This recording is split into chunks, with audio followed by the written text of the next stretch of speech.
ഞാനിന്ന് തയ്യാറാക്കി കാണിക്കുന്നത് ഒരു ഉഴുന്നുവടയുടെ റെസിപ്പിയാണ്. ഈ ഉഴുന്നുവട നമുക്കെല്ലാവർക്കും 4 മണി പലഹാരമായിട്ടൊക്കെ കഴിക്കാൻ ഇഷ്ടമാണ്. അതുപോലെ നല്ല ക്രിസ്പി ആയിട്ട് ഉഴുന്നുവട ഉണ്ടാക്കുകയാണെങ്കിൽ, ഒട്ടും എണ്ണ കുടിക്കാതെ ഉണ്ടാക്കുകയാണെങ്കിൽ ഒത്തിരി നല്ലതാണ്. അപ്പം അങ്ങനെ നല്ല ക്രിസ്പി ആയിട്ട് അതുപോലെ ഒട്ടും എണ്ണ കുടിക്കാതെ ഉണ്ടാക്കാവുന്ന ഒരു ഉഴുന്നുവടയുടെ റെസിപ്പിയാണിത്. ഇത് തയ്യാറാക്കാനായിട്ട് എന്തൊക്കെ ചേരുവകൾ വേണം നമുക്ക് നോക്കാം. ഉഴുന്നുവട തയ്യാറാക്കാനായിട്ട് നമ്മൾ 1/4 കിലോ ഉഴുന്ന് 1 മണിക്കൂർ വെള്ളത്തിലിട്ട് കുതിർത്തതാണ്. അപ്പം ഉഴുന്ന് വെള്ളത്തിലിട്ട് കുതിർക്കുന്നതിന് മുമ്പായിട്ട് നന്നായിട്ട് കഴുകിയതിന് ശേഷം വേണം നമ്മൾ എടുത്ത് കുതിർക്കാനായിട്ട്. ഇത് പച്ചരിയാണ്. പച്ചരി നമ്മൾ 2 ടേബിൾ സ്പൂൺ എടുത്തിട്ട്, അതായത് ഒരു 30 ഗ്രാം പച്ചരി എടുത്ത് ഉഴുന്ന് കുതിർത്ത പോലെ തന്നെ നല്ലതായിട്ട് കഴുകിയിട്ട് 1 മണിക്കൂർ കുതിർത്ത് വെച്ചേക്കുന്നതാണ്.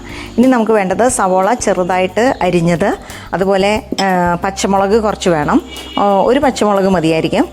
കറിവേപ്പില കുറച്ച് വേണം, അത് കറിവേപ്പില നമുക്ക് കീറി ഇടാം. അതുപോലെ തന്നെ മല്ലിയില ചെറുതായിട്ട് അരിഞ്ഞത് അതും വേണം. പിന്നെ കുരുമുളകും അതുപോലെ തന്നെ നമുക്ക് ജീരകവും വേണം.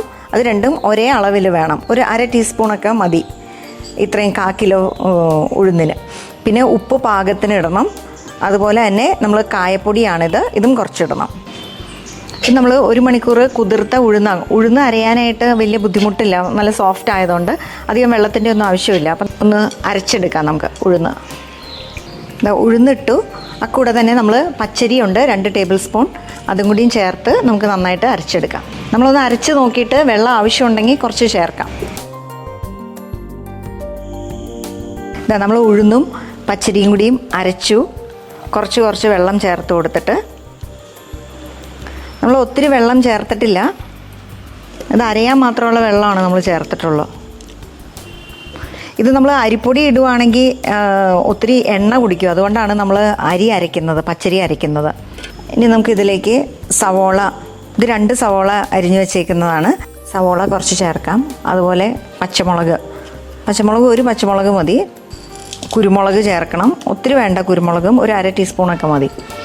ജീരകവും അത് തന്നെ, അതുപോലെ തന്നെ ഒരു ഏകദേശം 1/2 ടീസ്പൂൺ മതി. ഇനി നമുക്ക് കുറച്ച് മല്ലിയില ചേർക്കാം. ഇനി കുറച്ച് കറിവേപ്പില ചേർക്കണം. കറിവേപ്പില നമുക്കൊന്നിങ്ങനെ കീറി ചേർത്ത് കൊടുക്കാം. ഇത് കായപ്പൊടിയാണ്, നമുക്ക് കുറച്ച് കായപ്പൊടിയും കൂടിയും ചേർക്കണം. ഒരു ഏകദേശം 1/2 ടീസ്പൂൺ കായപ്പൊടി. ഇനി കുറച്ച് ഉപ്പും ചേർക്കണം നമുക്ക്. ഉപ്പും ഏകദേശം ഒരു 1/2 ടീസ്പൂൺ മതി. ഇനി നമുക്ക് ഇതൊക്കെ കൂടി നന്നായിട്ടൊന്ന് ഇളക്കാം. ഇനി നല്ല ചൂടായ എണ്ണയിൽ നമുക്ക് ഈ മാവ് ഇട്ട് ഉഴുന്നുവട തയ്യാറാക്കിയെടുക്കാം. നമ്മൾ ഈ മാവ് കയ്യിൽ കുറച്ചെടുത്തിട്ട് ഇങ്ങനെ തള്ളവിരൽ വെച്ചിട്ട് ഒരു കിഴുത്ത ഉണ്ടാക്കിയിട്ട് മാവ് തിളച്ച എണ്ണയിലോട്ട് ഇട്ടാൽ മതി. ഇത് മൂത്തിട്ടുണ്ട്, നമുക്ക് ഇത് കോരിയെടുക്കാം. നല്ല തിളച്ച എണ്ണയിലോട്ട് നമ്മൾ ഇട്ടതിന് ശേഷം തിരിച്ച് മറിച്ചു വിട്ട് നമ്മളൊന്ന് വറുത്തെടുക്കണം. നല്ല സോഫ്റ്റ് ആയിട്ടുള്ള നല്ല ടേസ്റ്റി ആയിട്ടുള്ള ഉഴുന്നുവടയാണ്. അതുപോലെ ഒട്ടും എണ്ണയും കുടിക്കത്തില്ല ഈ റെസിപ്പി.